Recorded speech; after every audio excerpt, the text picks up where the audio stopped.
उरीबसी तीन मखल अमनी हारिब तीन असी अवांग नोंगपोक भारत बांग्लादेश म्यांमार अमदी मफम खरदा यामना मरांग कायना फंगबा उपसित सिटलगा चटपा चटपी तीन मखल अमनी तीन असिगी ममिंग तीन थ्रोक कवे मसागी यांगलेन सरू लेजदबा सरू पांदबा मखोंगना थोंगना लेपा ngamjadaba अदुगुंबा मखलगी तीन मखल अमनी तीन असी dark red golden colour foot अममुक तगी खजिक तेनबा चावबना कोई 3 mm 3 mm 3.5 mm डायमीटर मुक चावबा संथी चारगा मीगी दमकता मपुंसी चुपा हिंजबा अदुगुंबा मखल अमनी अदुगुंबा मखलगी तिन्नी तिनथ्रोक हारिबसे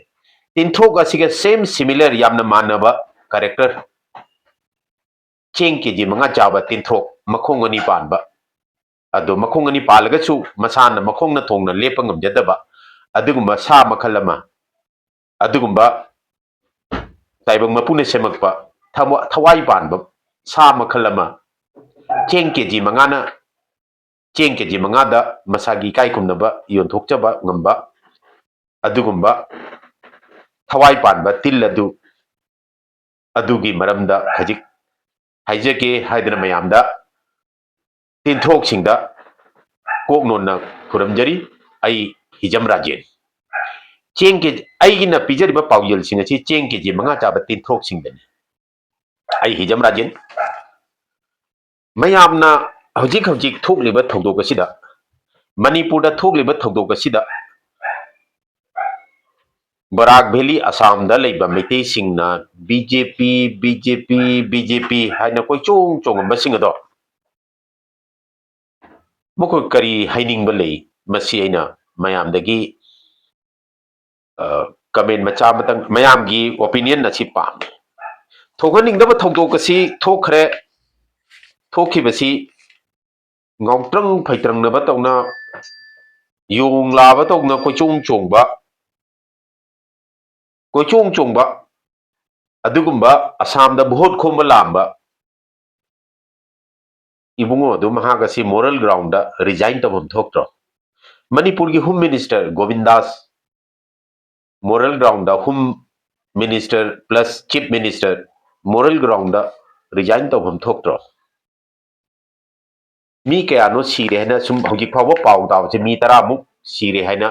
सोशल मीडिया की खुथांग दगी पाव फंग मंगमी मसागी मरमदा मनिंग ममांग कोई थत थतना किलोमीटर तरा मंगा फाव मसागी लमदा चटपा ngamdaba मियोई सिंगदुना एमएलए सिंगदुना असम दा भोट खोमबला मी मैतै यमगी मायोक्ता मैतै सिंबु मैतै के मायोक्ता लेपनबा भोट खोमबला मी मचिन थीबा वानी अखोई लखीपुर दा भोट खोमबला आमदे हाइबदो अखोइना असम की मैतै सिंगना स्ट्रांग अपोज ओपोन तौरबा मतुंगदा यामना नुंगाइतना अपील तौरबा मतुंगदा असम दा मैतै सिंगना हाईली कंडेम अमदी हाईली ऑब्जेक्शन तौरबा मतुंगदा लखीपुर कॉन्स्टिट्यूएंसी दगी थैदोगलगा थंगनबा कॉन्स्टिट्यूएंसी सिंगदा भोट खोमबा चंगमबदो दु यामना नुंगाइतबा थौदोक अमनी मैतैना मैतैगी मायोक्ता लेपगा असम दा only one Meitei अमखक 126 seat अदुगी मनुंदा Meitei अमखक लेपदुदा अदुक ममित चावदना ममित करामदना येंगबा ngamdadana Assam दा मैतै अदुगी मायोक्ता मा भोट खोमगनी हाइदना मयांगी दमकता भोट खोमगनी हना लाअंबा लागलंबा मणिपुर की सीएम असुकी मतिक लेबाक मचा तादबा मसागी मरमदा किलोमीटर 15 फाउना चटपा ngamdaba मसागी स्टेट कंट्रोल तौबा ngamdraga असम दा मैतै की मायोक्ता मैतै की भोट खोमग लामी बसी यामना चोपनिंगाई ओइबा माई पांदबा तिनथ्रोक अमनी हैना लवे तिनथ्रोक हाइबसी तिनथ्रोक ने असम दा लेरिबा मैतै लाख तरुकना हराव हराव मणिपुर दगी तिनथ्रोक अमा लाई हाइदना हराव रंबदो हौजिक मणिपुर दा थोइबा थौदोक असिदा करी हाइनिंगी तिनथ्रोक सा तिनथ्रोक की मचा तिनथ्रोक सा चेंग के जी मंगा चाबा तिनथ्रोक सा बीजेपी की दमक खुरुक खुदकुल्लु है प्रोफेसर अंगाउबा मयांगी दमक मयांगदगी हेन खोइना लेखा तागदबनी है तिंथ्रोक नुपी हजिक मणिपुर थोइबदो हजिक तिंथ्रोक मयाम अमा सीरे है ताई मणिपुर अदुगी दमक तिंथ्रोक सिंगना करी वही अमा हाइब ngamkhrage मपांगन यावदब तिंथ्रोक अदुगी मनिंग द तिंथ्रोक खरना कोइतान तानदना मसागी ओइजब थीनबगी दो असम की मिनिस्टर नत्रग असम की एमएलए सिंह की मना फाव चंग ngam तिंथ्रोक सिंधुना मणिपुर दगी लाप तिंथ्रोक अदुगी मनाक चंगगा का अखंग ही अफाव अदि अफबा यामना चावरबा राजनीति पॉलिटिक्स हैबा साब सिंधो तिंथ्रोक सा नुकनिंगी तिंथ्रोक हाइबसिदि खोंपाक मखादा लेखादा लौमी की दमकते हिंगेदमनी संथी चारगा हिंगबा नखोइना मुक चेंग चारगा हिंगबा तिंथ्रोक हेमंत शर्मा विश्वा शर्मा की नुपी हेमंत शर्मा विश्व शर्मा मुस्लिम मुस्लिम मुस्लिम मैंने लावा मुस्लिम की मायुक्त लाउरबदो मागी नुपीदो मुस्लिम लेबाकी लेबाक अहुंगी पासपोर्ट पाई है असी करी हाइगदब हाइफम खंगदे चुमम बजाय लालम बजाय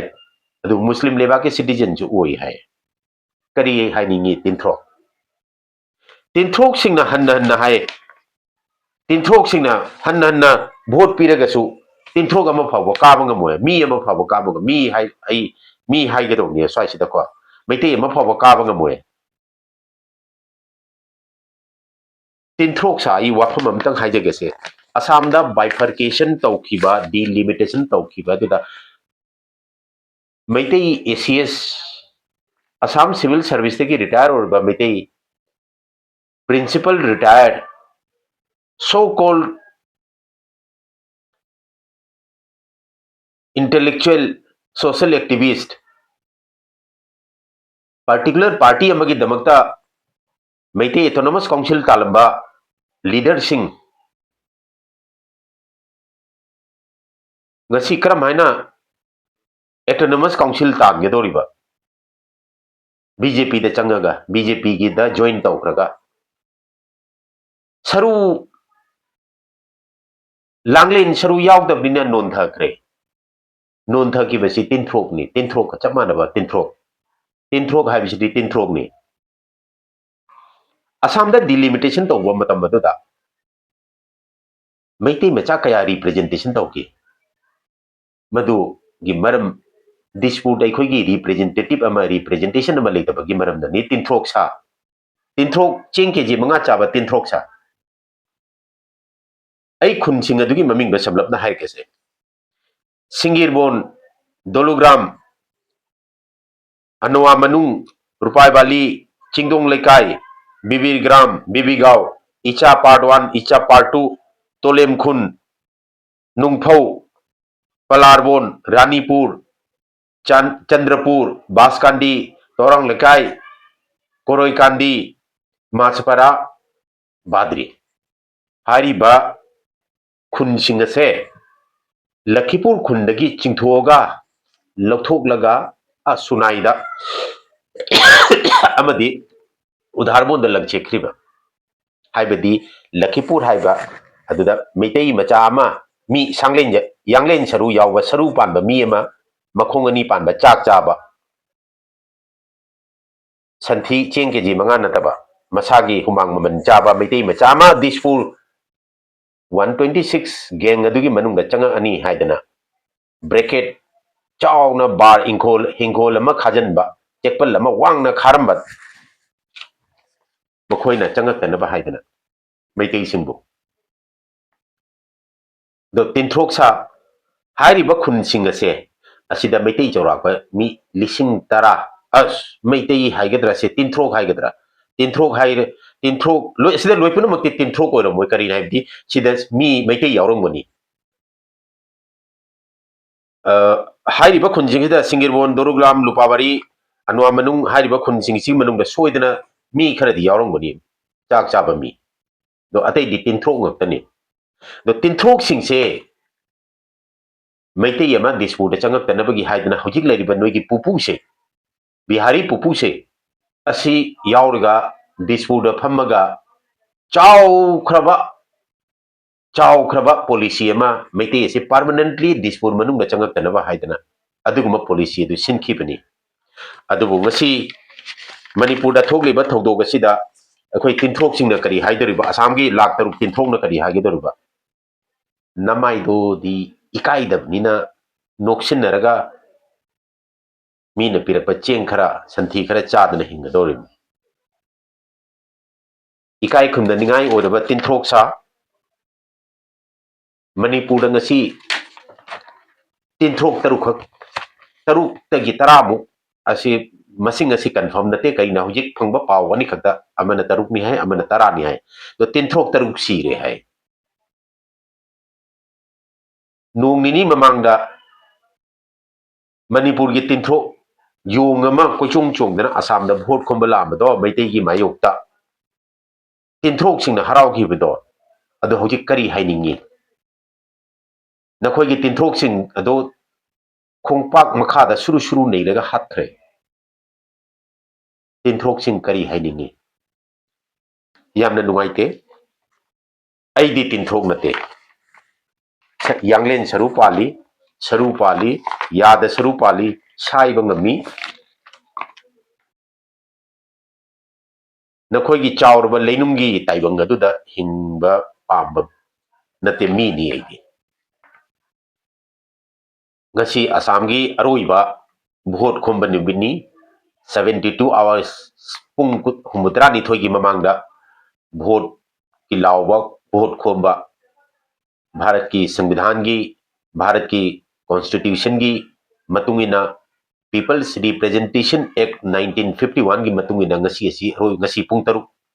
asida aroiba vote khomba numitni